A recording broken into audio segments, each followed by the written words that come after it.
দলিল কি? সাবামন দলিল কি? তার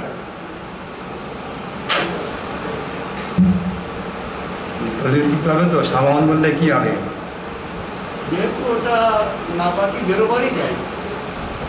এই যেমন শোনো, সারে দেখা বলছে মা খারাজা আমিনা সাবি লাইনি, ওই কথাই। তাতে ওই যে একরকম ছোট্ট গুঁড়ো কৃমি থাকে, হ্যাঁ, মশলা দিয়ে বেরোয়, সেটাও তো এরকম বলবে যে বেরোলি ও যষ্ট। কিন্তু ওই ফতোয়া মেনে চললে মানুষ দুনিয়ায় বাঁচতে পারবে না, তাহলে শরীয়ত কঠিন হয়ে যাবে। আমি শুধু বলতে চাই যে খোদ আল্লাহ যখন বলছেন যে আল্লাহু ইউরিদু বিকুমুল ইউসরা আল্লাহু লা ইউরিদু বিকুমুল উসরা, খোদ আল্লাহ যখন বলছেন আমি শরীয়তকে তোমাদের জন্য সহজ করেছি, তোমাদের জন্য কঠিন করি নে, তা আমরা বান্দারা কেন শরীয়তকে কঠিন করছি? আমি এটি বলতে চাই, শুধু আমার একটা কথা। আর এটি আল্লাহ বলেছে তাহা মা আনজালনা আলাইকাল কুরআনা লিতাশকা।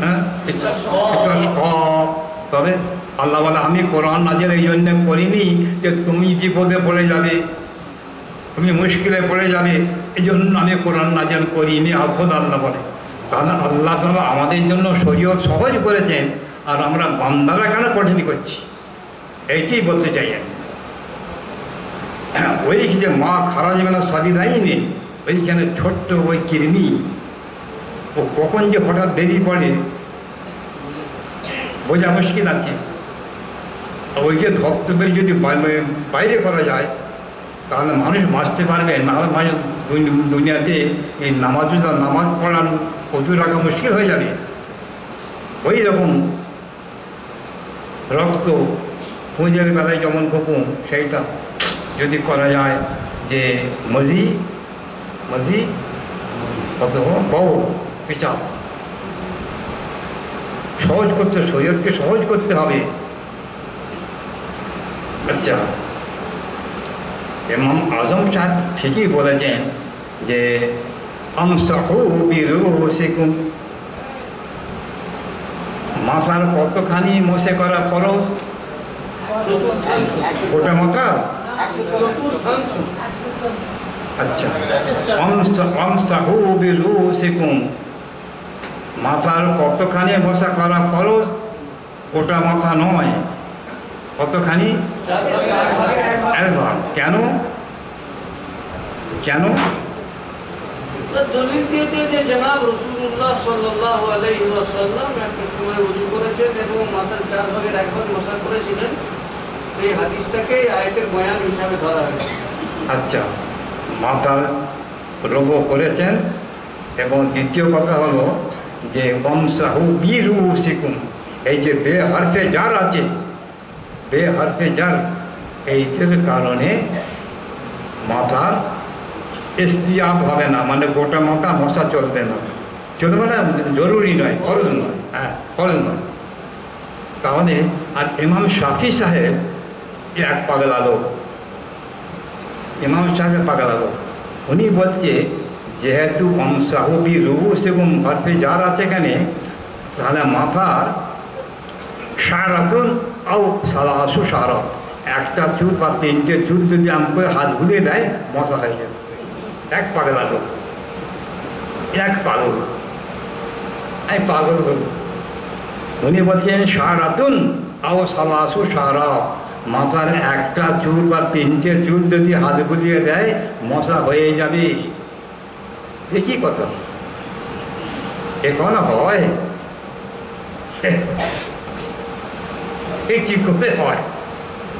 আমাকে একটা ছেলে একদিন বলছে, বলে আমি তবলিগ জামাতে গিয়েছিলাম, একজন মুরব্বী লোক জামাতি ভাই, মাথায় সাদা পাগড়ি বাঁধা, আর তিনি ওই হাত ধোয়ার পর আর তিনি মশা করলেন কেমন করে, ওই তার পাগড়ির বাইরে 2-3টে চুল ছিল, সেইখানে একটা হাত থেকে আমাদের বলে দিয়েছে। তারপর কিছু জানে না। আমি বলছি কি জানেন? আমাদের পাগলা শোন, জানে সব, উনি জানেন, উনি তো আমাদের হানাফি মাযহাবের লোক নন, সব শাফি মাযহাব, ওই জন্য উনি একটা চুল বা 3টে চুল হাত বলে দিয়েছে। কিন্তু এটা কোনো মশাটা হয়? আমাদের ইমাম সাহেব যা বলেছেন যে 1/4 একটা যুক্তিযুক্ত কথা, কিন্তু হরফেজার আছে বলে একবারে ওই রকম অত কম হবে কেমন করে হয়? তবে একটা কথা, যখন মশার বেলায় হলো, মশার বেলায় হলো হরফেজার আছে বলে ওই জন্যে তোমার ইস্তিয়াব ফরজ নয়, গোটা মাথা মশে ফরজ নয়। তাহলে পরে তায়াম্মুমের সময় বলছে দেখো সয়ীরান তাইয়্যিবান খামসাহু বিউজুহিকুম আইদিকুম। তায়াম্মুমের বেলায় আল্লাহ কোরআনে বলছেন, ওই হরফেজার দিয়ে বলছে যে কতখানি তায়াম্মুম করা চলবে, করতে হবে বিউজুহিকুম আইদিকুম, ওইখানে হরফেজার দিয়েছে। কিন্তু ইমাম সাহেবরা বলছে যে তায়াম্মুম ইস্তিয়াব ফরজ, গোটা মাথা ভালো, মুখ ভালো করে ধরতে হবে, মুছতে হবে, আর দুটো হাত ভালো করে মুছতে হবে। আর কি কথা দিয়ে পেলে ইস্তিয়াব কী করে বলে, এখানে তোমার হরফেজার চলেছে, যে হরফেজার থাকার কারণে মশা আটলা হলো রোবো, আর এইখানে তাহলে তোমার এই তায়াম্মুমের মশা, আর সেখানে কী করে হতে পারে যে ইস্তিয়াব ফরজ হয়ে যাবে? এই কী করে হবে? এই একটা চিন্তা করে। আচ্ছা, বলছে আরেকটা কথা, আলেমরা বুঝবেন, আমি এই শোনো একটু আলেম মুফতিদের একটু বলে দিই। তোমরা দেখবে ইমাম আজম আর ইমাম শাফি এই দুইজনের মধ্যে একটা মশালাতে এমনই গোলমাল, কি গোলমাল? মুবাশারায়ে ফাহিশা আর তাকবীর। মুবাশারায়ে ফাহিশা আর তাকবীর, এই দুটো মশলাতে একই কারণে ইমাম আজম এক জায়গায় বলছে নামাকেজে হজু, অন্য জায়গায় বলছে নয়। আবার ইমাম শাফি সাহেব এক জায়গায় বলছে নামাকেজে হজু, অন্য জায়গায় নয়। কত দুটো একই কারণ। ওটা আপনারা সব কেতাব থেকে চিন্তা করে দেখবেন এগুলো ঠিক কী, কেন এগুলো করে গেলেন। তবে আমি একটা কথাই বলি যে ইমাম সাহেবরা হাজার হাজার হাজার মশলা নিয়ে তারা মাথা খামিয়েছেন, মাথা ঠিক রাখতে পারেন।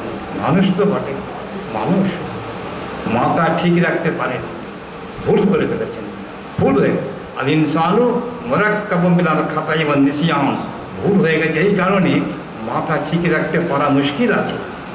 হাজার হাজার হাজার মশলা নিয়ে তারা রিসার্চ করেছেন, মাথা ঘামিয়েছেন, যার জন্য এই ভুলগুলো হয়েছে। আর যেমন আল্লাহ বলেছে লাইসা আলাইকুম জুনাহুন আন তাকসুরু, মশাদের কসরের নামাজ পড়বে, জোহর 4 রাকাতের জায়গায় 2 রাকাত, আসর ঈশা 4 রাকাত ফরজের জায়গায় 2 রাকাত, মুসাফির কসর করবে। কিন্তু এখানে আল্লাহ কোরআনে বলেছেন যে লাইসা আলাইকুম জুনাহুন, যদি তোমরা কসর করো 2 রাকাত পড়ো, কোনো অসুবিধে নেই, ক্ষতি নেই।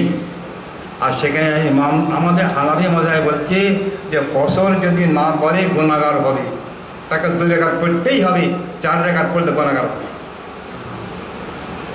সুখের বিষয়, আমি এই বিষয়ে কিছুদিন রিসার্চ করি, তাহলে করার পর আমি দেখি একদিন একটা কেতাবে পেলাম যে ইমাম গাজালি সাহেব, উনি তো শাফি মাযহাবের ছিলেন, ইমাম শাফি সাহেবও তারা বলেছেন যে কসর এখতিয়ারি, কসর এখতিয়ারি, জরুরি নয়।